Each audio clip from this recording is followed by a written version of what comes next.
السلام علیکم ورحمۃ اللہ وبرکاتہ۔ آپ دیکھ رہے ہیں سلاطین محمدیہ اور میں شعیب سیفی۔ آج کا موضوع جناب شیخ الحدیث و تفسیر حضرت اخندزادہ پیر سیف الرحمن مبارک پیر ارچی و خراسانی مبارک رحمۃ اللہ تعالی علیہ ہے۔ آپ کا نام سیف الرحمن اور آپ کے والد محترم کا اسم گرامی صوفی باصفا قاری سرفراز خان قادری رحمۃ اللہ تعالی علیہ تھا، جبکہ مزید نسب نامہ کچھ یوں ہے: سیف الرحمن بن قاری سرفراز خان بن محمد حیدر بن محمد علی بن بابا نور علی۔ اس طریقہ عالیہ میں آپ کا لقب حضرت مبارک صاحب ہے، مگر آپ اور بہت سے القابات سے بھی پہچانے جاتے ہیں۔ آپ کی ولادت بسعادت 1349 ہجری میں جلال آباد افغانستان سے 20 کلومیٹر دور جنوب کی جانب واقع ایک گاؤں کوٹ بابا کلی میں ہوئی۔ آپ بچپن سے ہی صاحب کشف و مجاہدہ تھے۔ آپ خود فرماتے ہیں، جب میں چھوٹا ہوتا تھا تو کون و مکان اور جنت و دوزخ کا مشاہدہ کیا کرتا تھا، اور اللہ کی عجیب و غریب مخلوق جو دوسروں کی نظروں سے پوشیدہ ہوتی میں دیکھا کرتا تھا۔ آپ نے ابتدائی تعلیم اپنے والد بزرگوار قاری سرفراز خان صاحب سے حاصل کی، جو کہ صوفیاء صافیہ سے تعلق رکھتے تھے۔ ان کے علاوہ آپ اپنے وقت کے دیگر علماء ذی وقار سے بھی استفادہ حاصل کیا۔ آپ نے صرف و نحو، تفسیر و اصول تفسیر، حدیث اور اصول حدیث، فقہ و اصول فقہ، تجوید و قرات اور عقائد میں کامل دسترس حاصل کی۔ بالخصوص آپ کو فقہ حنفی اور اصول فقہ پر مکمل دستگاہ تھی۔ تحصیل علوم ظاہری کے بعد باطنی فیض و برکات کے لیے آپ مرد حق کی تلاش میں سرگردہ رہے، حتیٰ کہ آپ کی ملاقات ایک جامع معقول و منقول حضرت مولانا شاہ رسول توالقانی علیہ رحمہ سے ہوئی۔ حضرت مبارک صاحب رحمۃ اللہ تعالی علیہ ان کی شخصیات سے بے حد متاثر ہوئے اور ان کے دست حق پر بیعت ہوئے اور سلسلہ نقش بندیہ کے اسباق شروع فرمائے۔ ابھی آپ لطیفہ قلب پر تھے کہ 1381 ہجری میں مولانا توالقانی دار فانی کو الوداع کہہ گئے، تو آپ نے بقیہ منازل سلوک مولانا توالقانی کے بڑے خلیفہ حضرت مولانا محمد ہاشم سمنگانی کے زیر سایہ مکمل کی۔ اللہ تعالیٰ نے ہر چیز کی طرح آپ کی اولاد میں بھی بہت برکت عطا فرمائی۔ آپ کی اولاد میں 13 بیٹے اور 4 بیٹیاں شامل ہیں۔ بیٹوں کے نام مولانا محمد سعید حیدری سیفی سجادہ نشین آستانہ عالیہ سیفیہ، شیخ الحدیث مولانا محمد حمید جان سیفی، علامہ محمد احمد سعید المعروف یار جان سیفی، مولانا عبد الباقی سیفی، حافظ القاری مولانا محمد حبیب جان سیفی، حافظ مولانا احمد حسین سیفی، مولانا احمد حسن سیفی، محمد محسن سیفی، محمد سیف اللہ سیفی، محمد صفی اللہ سیفی، محمد نجیب اللہ سیفی، محمد حبیب اللہ سیفی اور حسین اللہ سیفی شامل ہیں۔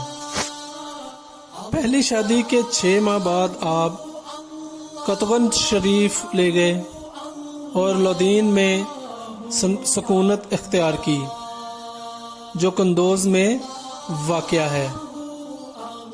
3 سال کا عرصہ وہاں گزارا۔ حکومت افغانستان کی طرف سے دشت ارچی میں آپ کو زمین دی گئی جہاں آپ نے مکان تعمیر کیا اور رہائش اختیار کی۔ وہاں کی آبادی بڑھتی گئی اور بڑھتے بڑھتے ایک گاؤں کی صورت اختیار کر گئی۔ وہاں آپ نے ایک مسجد تعمیر کی اور امامت و خطابت کے فرائض بخیر و خوبی انجام دینے لگے۔ ایک شیخ و عالم دین کا سب سے بڑا وصف اور کمال یہ ہے کہ وہ زہد و تقوی اور خشیت الہی کی دولت بے بہا سے مالا مال ہو۔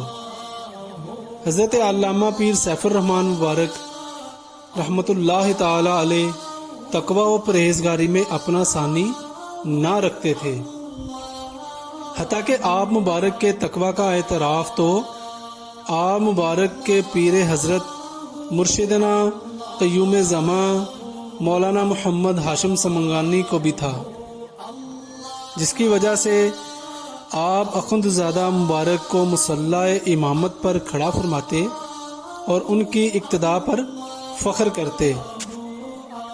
اگر سلسلہ عالیہ نقش بندیہ میں بیعت کرنا ہو تو سیدھے ہاتھ کی انگلیاں انگوٹھے کے علاوہ مرید کے لطیفہ قلب یعنی جس کا مقام بائیں پستان کے 2 انگشت نیچے ہے پر رکھتے اور اپنی زبان سے بھی 3 بار اللہ اللہ اللہ پڑھتے اور پھر زبان بند کر کے دل سے ذکر شروع کرواتے اور اپنے خاص طریقہ سے توجہ فرماتے۔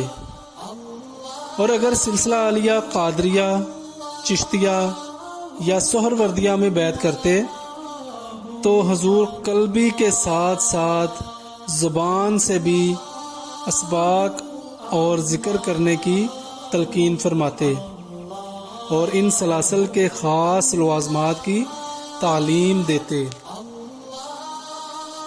علم انبیاء کی وراثت ہے اور کائنات میں انبیاء کرام علیہ السلام سے بڑھ کر کسی شخص کو تقرب الہی کا حصول نہیں ہے، لہذا ہر صوفی اور قرب الہی پانے کے متمنی کے لیے انبیاء کی وراثت سے حصہ پانا از حد ضروری ہے۔ جو شخص انبیاء کرام کی وراثت کو سنبھال نہیں پاتا اس سے امانت الہی اور قرب الہی کے حصول کی کیا توقع کی جا سکتی ہے؟ اگر کوئی شخص علم و فقہ کو چھوڑ کر صوفی بننے کا سعی کرتا ہے تو اللہ کی محبت تو نہیں، البتہ شیطان کی مسخریت اس کے حصہ میں ضرور آتی ہے۔ امام احمد رضا قادری حنفی رحمۃ اللہ تعالی علیہ فرماتے ہیں فتاوی رضویہ میں، بے علم صوفی شیطان کا مسخرہ ہوتا ہے۔ 100 سے زائد کتب اور احادیث پر حضرت اخندزادہ مبارک کی تعلیقات تحریر ہیں جن کے مطالعہ سے آپ کے وجودت ذہنی اور نقطہ آفرینی کا ثبوت ملتا ہے، اور جو اس بات پر شاہد و عادل ہیں کہ حضرت اپنے دور کے عظیم محدث اور شارح حدیث تھے۔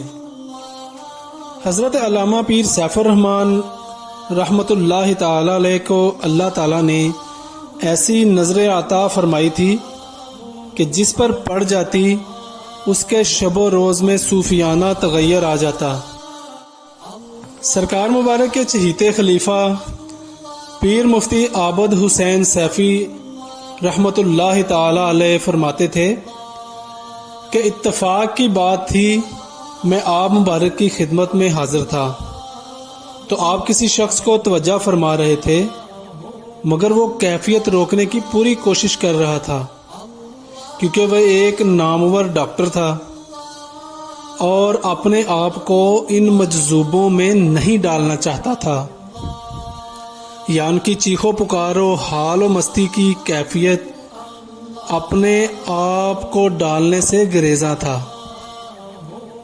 جب اس کی کیفیت کو وہ نہ روک سکا اور ان مجذوبوں کی طرح خود بھی اس حال میں مست ہوا، تو اس کا جملہ ابھی تک مجھے یاد ہے کہ آج سائنس فیل ہو گئی، اور اسی جملے کو بار بار دہراتا تھا۔ جب اسے ہوش آیا تو میں نے کہا، یہ کیفیت دوبارہ چاہو گے یا دوبارہ یہاں آؤ گے؟ تو کہنے لگا، میٹھا شربت پینے سے پہلے اس کا ذائقہ کون بتا سکتا ہے؟ اب تو چاہتا ہوں کہ پوری زندگی آستانہ کی خدمت میں گزار دوں۔ حضرت اخندزادہ مبارک رحمۃ اللہ تعالی علیہ کے وصال کا واقعہ بڑا ایمان افروز ہے، جسے آپ کے صاحبزادے مولانا احمد سعید یارجان صاحب بیان فرماتے ہیں، جو اس رات آپ کے ساتھ خدمت پر مامور تھے۔ حضرت مبارک صاحب علیہ رحمہ کی بیماری کے باعث ہم صاحبزادگان میں سے کوئی نہ کوئی روزانہ ان کے ساتھ ہوتا، تاکہ رات کے وقت کوئی حاجت ہو تو وہ نپٹائی جا سکے۔ آپ مبارک کے وصال کی رات میری ڈیوٹی تھی۔ جب آپ بستر پر تشریف لائے تو فرمایا، آج کی رات بہت بھاری ہے، معلوم ہوتا ہے کہ آج سفر کرنے اور جانے کی رات ہے۔ یہ جملہ آپ نے متعدد بار دہرایا اور پھر مجھے ارشاد فرمایا کہ میں تم سے راضی ہوں اور تم مجھے معاف کر دو۔ میں نے عرض کیا کہ میں نے آپ کو معاف کیا۔ آپ نے بھی فرمایا کہ میں نے بھی تمہیں معاف کیا۔ پھر رات 1 بجے تقریباً آپ نے 3 پیالی چائے نوش کی اور پشتو کا ایک شعر پڑھا، جس کا مفہوم کچھ اس طرح ہے کہ اس دنیا میں جو بھی آیا ہے اسے جہان ثانی میں چلے جانا ہے۔ موت کا نعرہ ہر وقت یاد ہونا چاہیے۔ پھر فرمایا، مجھے نیند آ رہی ہے، اور آپ سو گئے۔ رات تقریباً 1:45 بجے آپ نے اپنے دونوں بازو اچانک اوپر کی طرف بلند کر دیے۔ میں جلدی سے اٹھا اور آپ کو سہارا دیا، اور ان کا سر میرے سینے پر تھا۔ آپ کی جانکنی کیا عالم تھا۔ آپ نے کلمہ شہادت پڑھنا شروع کر دیا اور اشارے سے مجھے بھی حکم فرمایا، تو میں نے بھی کلمہ شریف پڑھنے میں مشغول ہو گیا۔ پھر آپ نے اپنا منہ اور آنکھیں بند کی اور چہرہ قبلہ کی طرف کر کے جان جانے آفرین کے سپرد کر دی۔